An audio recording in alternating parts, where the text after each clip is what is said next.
Good morning to all of you. Now I am Abhishek Mishra. Now I am present here. Now I have to tell you about a physics. What is physics? When we have to know about a physics, physics is a physical movement where we have to know what is movement. If any object or a body which is motion in hand or inside or a motion with a axial plane or a plane, that is known the momentum. अगर किसी भी object और body में motion हो रहा है और motion के रिस्पेक्ट में क्या होगा, मोमेंटम होगा। मोमेंटम अगर किसी भी ऑब्जेक्ट और बॉडी में हो रहा है तो वही P equal to m b physics के अंतर्गत रखा जाएगा, उसको ही फिजिक्स के अंतर्गत रखा जाएगा। हम बात करते हैं फिजिक्स की, तो there are lots of variety और lots of branches where we have to tell you about a physics. सबसे पहले बात करते हैं तो अलग अलग ब्रांचों के बारे में पढ़ते हैं। जैसे इसकी सबसे पहली बात आती है तो ये आती है क्वांटम मैकेनिक्स। क्या आती है? क्वांटम मैकेनिक्स के बारे में पढ़ते हैं। इसी के दूसरा जो पार्ट आता है वो आता है स्टैटिकल फिजिक्स। स्टैटिकल फिजिक्स के बारे में पढ़ेंगे आगे, स्टैटिकल फिजिक्स क्या होती है। तीसरी जो चीज हम पढ़ते हैं कंडेंसेंट के बारे में पढ़ते हैं कि कोई चीज ऑब्जेक्ट और बॉडी किस प्रकार से बिहेव कर रहा है, किस ऑब्जेक्ट और बॉडी पर काम कर रहा है, तो कंडेंसेंट फिजिक्स आएगी।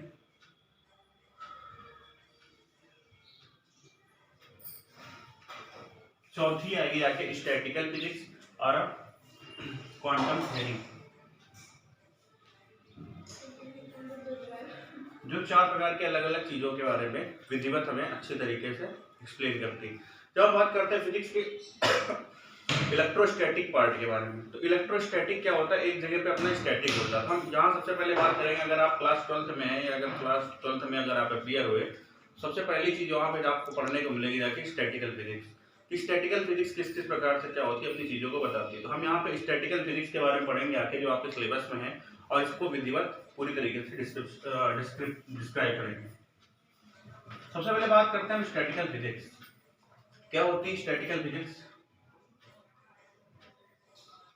जब स्टैटिकल फिजिक्स की बात करते हैं तो जो क्या हो, अपनी जगह पे स्टैटिक हो, अपनी जगह पे क्या हो, स्टैटिक हो। There is no any dynamics और डायनामिज्म एट दैट टाइम। ठीक, उसमें क्या हो, कोई ना कोई परिवर्तन ना हो, अपनी जगह पे पूरी तरीके से स्टैटिक हो। इसीलिए पहला जो चैप्टर आपके यहाँ आया है वो आया है इलेक्ट्रोस्टैटिक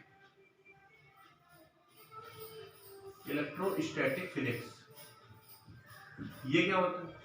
सबसे पहले बात करते हैं इलेक्ट्रोस्टैटिक फिजिक्स के बारे में। तो इलेक्ट्रोस्टैटिक्स के ही बात करते हैं। तो इलेक्ट्रोस्टैटिक क्या हुआ, कैसे क्या आया, इसकी बात करते हैं। तो इलेक्ट्रो से मतलब आया इलेक्ट्रॉन के बारे में। स्टैटिक का मतलब अपनी जगह पे क्या हो, स्टैटिक हो। फिजिक्स का मतलब अपनी जगह पे काम हो रहा हो, जिसका पूरी तरीके से इलेक्ट्रोस्टैटिक फिजिक्स के अंतर्गत ही हम फोर्स के बारे में पढ़ते हैं। और अभी हम विधिवत आपको पहले बता चुके हैं कि फोर्स क्या होता है, जिसमें मोमेंटम हो रहा हो, जिसमें मोशन हो रहा हो, और वो फोर्स के अंतर्गत रखा जा रहा होगा।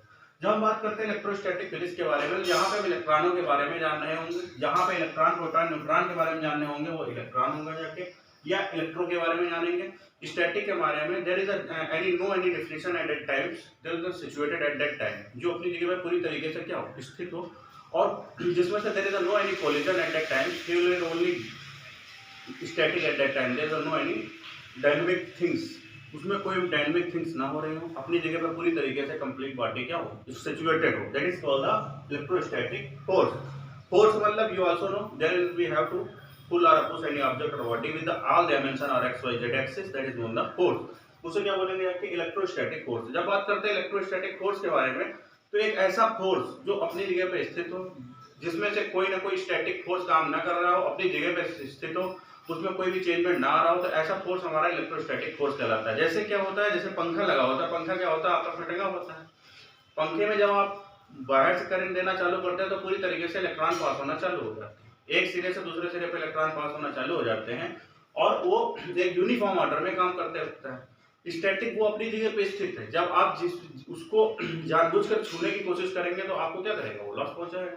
Otherwise he will be static at that time, अपनी जगह पे क्या है, स्थित है।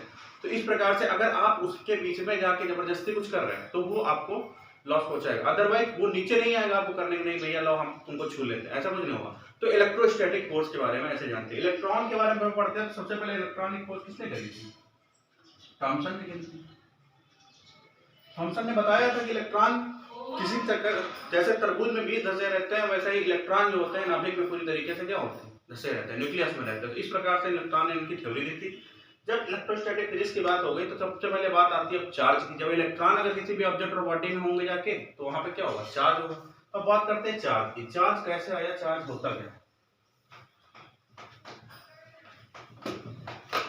जब बात करते हैं चार्ज की, तो चार्ज जो है दुनिया में सबसे पहले बताया गया था। चार्ज का जो वर्ड आया था, जैसे किसी भी चीज का नाम रखते हैं हम, या किसी भी बुक का नाम रखते हैं, कुछ भी करते हैं तो उसका नाम देते हैं, वैसे चार्ज का सबसे पहले जो नाम आया था निकल के, थेल्स ने दिया था। थेल्स ने दुनिया में सबसे पहले बता पाए थे कि दुनिया में चार्ज होता है। ठीक इसके बाद बेंजामिन फ्रैंकलिन आए थे, उन्होंने इसके बारे में बताया था कि दुनिया में अगर चार्ज होता है